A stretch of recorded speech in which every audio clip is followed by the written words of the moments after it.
जय जगन्नाथ सांग माने ओडिया सुख संसार चैनल को आपण को बहुत बहुत स्वागत। माघ मासरे ये जो शनिवार दिन आसूची यह बहुत बड़ शनिवार अटे। कारण जो मानकर राशि रे शनि 7.5 किंबा 2.5 शनिर प्रभाव चली बहुत खास अटे। एवं जो मानकर काम बनूना सबु कार्य असफलता प्राप्ति करुचंती जातक जदि शनि दशा अच्छी किंबा राहु केतु किछि जदि आपन को अघटन देखौचंती तो निश्चित भाव में आपण ये जो माघ मासर शनिवार दिन यही प्रतिकार करंतु। आपण जीवन में जहाँ भी कष्ट बाधा विघ्न आसुथुबो सबु किछि दूर हेबाकु लागिबो। भगवान हनुमान को संकट मोचन कहा जाए। यही दिन गोटे संकल्प नियंतु आपण 11 दिन किंबा 7 दिन हनुमान चालीसा पाठ करिवे बोली गोटे संकल्प नहीं हनुमान चालीसा पाठ करंतु। यही दिन हनुमानंकर आपण जेते दिन माने जेते संख्यार संकल्प नैचंती सेही अनुसार जदि आपण 7 बार 11 बार 9 बार जदि संकल्प नैचंती तो आपण सही दिन ठारू 7 थर हनुमान चालीसा पाठ करेंगे। 9 बार संकल्प नहीं 9 थर पाठ करेंगे। एवं जदि आप 11 थर नहीं संकल्प तो 11 थर लेखा पाठ करेंगे हनुमान चालीसा। एवं नियमित रूप से ही गोटे जगार ही बसी आपण पाठ करेंगे। एवं आसन बिछे बसवाक पड़ो। आपण को तले केबे भी खाली ये बसिकी पाठ करंतु नाही। एपरी कले कौन हम ना आपणकर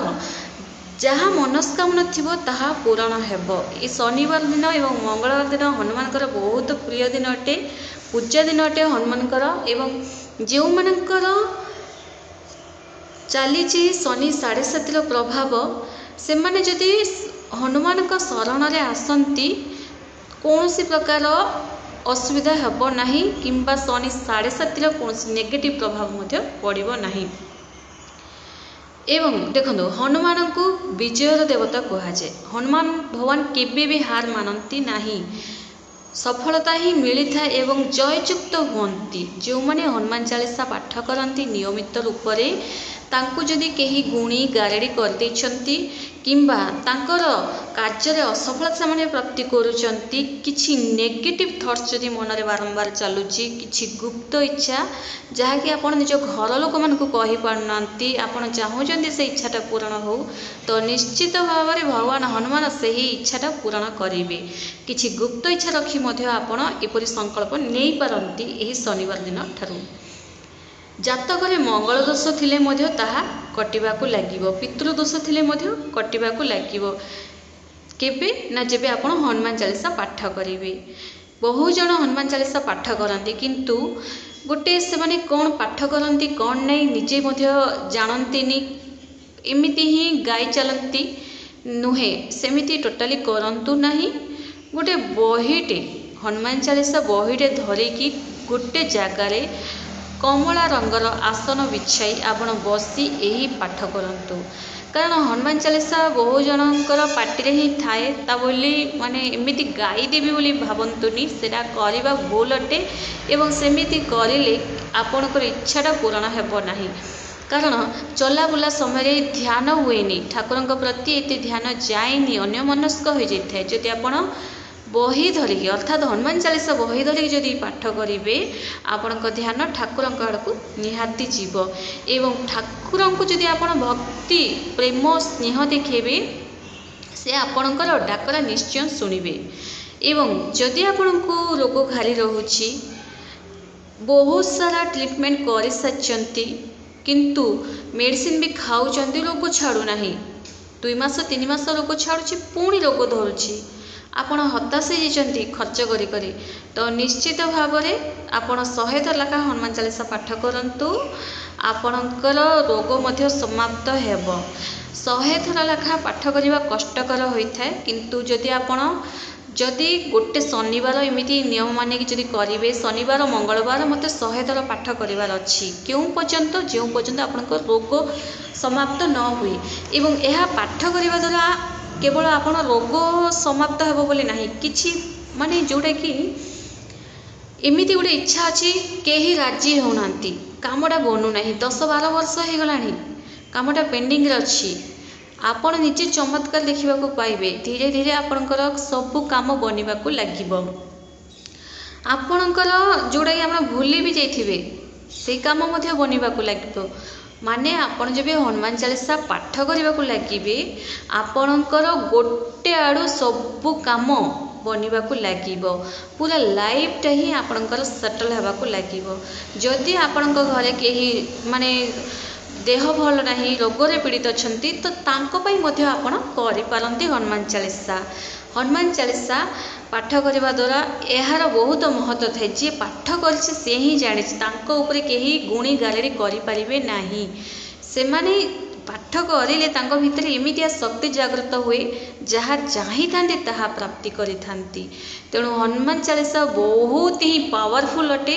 तो समस्ते यहाँ निश्चित भाव पाठ करूँ हनुमान चालीसा यही शनिवार दिन ठार आरंभ करूँ बहुत बढ़िया यही शनिवार दिन जे पाठ करने आरंभ कर शनि दोषर मुक्ति मिल पितृदोष कटिवा लगे एवं क्यों जातक वर्तमान शनि दशा लगी मीन राशि कुंभ राशि मकर राशि बिछा राशि यही सब जातक शनि दशा वर्तमान लगी तेणु आपण यही शनिवार दिन संध्या समय टिके अंधार हो टिके उज्जवल होमितिका देखिए 6टा उपरे ही एमितिया थाए टिके अंधार टिके उज्जवल सेमितिया समय ओस्त गछर जाई आपण राशि तेलर दीप जालतु राशि तेलर दीप जाली ओस्त गछर परिक्रमा करंतु केते थर परिक्रमा करिवे 7 थर लेखा परिक्रमा करंतु देखिए आपणकर शनि दशा कटिबाकू लागिबो एहा केते दिन जाए आपण करेंगे यही शनिवार ठार आरंभ करी शनिवार मंगलवार करी आपण करिपारंती जदि मंगलवार आपणकर समय नाही ताहले आपण शनिवार जाई ओस्त गछ मूल राशि तेलर दीप जाली 7 थर परिक्रमा करी ओम सन शनिश्चराय नमः ओम सन शनिश्चराय नमः यही मंत्र निहाती जप करंतु एवं यही दिन प्रत्येक शनिवार असहाय लोक किसी साहाय्य करंतु जेमिति कि आपण टंका पैसार साहाय्य करिपारंती किंबा आपण किछि तांकर वस्त्र मध्ये साहाय्य करिपारंती वस्त्र किणिकी आनिकी साड़ी लुगा जहाँ भी आपण देई पारंती आपणकर सक्षम अनुसार आउ आपण चाउल मध्ये दान करिपारंती चाउल देखंतु चाउल दान करिबारे कंजूसी टोटाली करंतु नाही जदि आपण 10 जन को दान करचंती तो 10 जन का पई पेट भरा भोजन हैला बलिया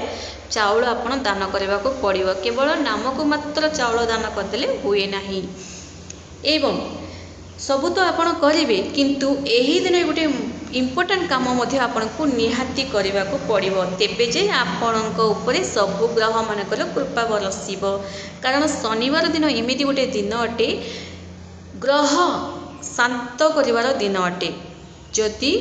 ग्रह गुड़ाकर अशुभ प्रभाव पड़ुथबो तो शनिवार दिन विशेष दिन थाए यही दिन कुकुर को भोजन दान करंतु कुकुर को कौन देवे यही दिन आपण जहाँ रांधि थे भात क्षीर भात जोड़ा भी रुटी आपण इच्छा अनुसार देवे किंतु मन रखंतु नॉनवेज देवे नाही कुकुर को यही दिन केमितिका कुकुर को देवे आजिकल तो प्राय समस्त घरे कुकुर पोषुचंती किंतु पोषा कुकुर को देवा भल किंतु जदि आपण बाहर जो बुलुथुवा कुकुर को देवे कारण से माने बाहर बुली थांती तांको उपरे ग्रह मानकर प्रभाव पड़ी थाए आमे जदि तांको खाइबा को देवा सही ग्रह गुड़ाक शांत होई थांती तेणु जोड़े कि आमे कही था 12 बुला कुकुर गुड़ा जो आम कही था से जदि आप खाइबा देवे तो भल केतोटी कुकुर को खाइबा देवे जदि आपण इच्छा होची आपण कॉलोनी सारा बहुत सारा अच्छा तो दे पारती नचेत आप गोटे कुकुर जदि पाउचंती तो निश्चित भाव में एमती जो वीडियो आप देखुंती आपण दे पारती खाइबा को एपरी कले आपण भल एवं गोमाता को यही दिन खाइबा दिंतु टाउन रे तो गोमाता देखा टी संभव नुहे किंतु चेष्टा करंतु गोमाता को देवाई जदि आप टिके गाँगुलिया जगार रोचंती नचेत गोशाला जापारती किंतु चेष्टा करंतु। यह तो मु गोमाता गोटे स्टाच्यू देखली किंतु आपण सतरे रियल गोमाता को गाय को खाइबा को देबा को ही पड़िबो। कौन देवे गोमाता को खाइबा को घास देबे आपण एवं एही दिन राशि लड्डू मध्य दे पारंती आपण। राशि लड्डू देवा बहुत शुभ अटे। घास देबे ता सह राशि लड्डू राशि जंत रोटी रे राशि मिसेकी मध्य आपण देवाटा बहुत शुभ अटे। तेणु यही शनिवार निश्चय यही प्रतिकार करंतु एवं शनि बाधार मुक्ति मिल आपको। धन्यवाद।